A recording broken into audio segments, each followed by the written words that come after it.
আপনারা যারা মালয়েশিয়াতে আসতে চাইছেন তারা ভালোভাবে দালালকে দেখে শুনে টাকা দিবেন জমা, পাসপোর্ট দিবেন জমা।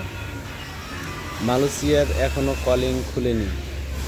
দালালেরা আপনারাকে ভাওতাবাজি দিয়ে মেডিকেল করিয়ে নেবে, টাকা নিয়ে নেবে।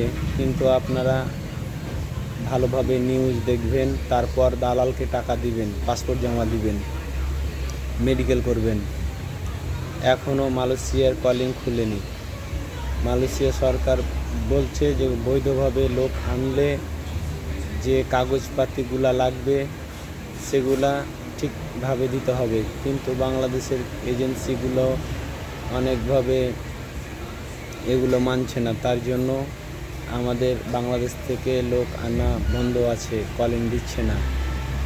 এখন বাংলাদেশ যদি এসব নিয়ম না মানে তাহলে আমাদের বাংলাদেশকে হয়তো কলিং দিবে না। এর পরিবর্তে নেপাল থেকে, ইন্ডিয়া থেকে লোক চলে আসবে, মায়ানমার থেকে আসবে, আরও কম টাকায় কম খরচে আসতে পারবে ওনারা। আর আমরা আসলে আমাদের অনেক টাকা লাগবে।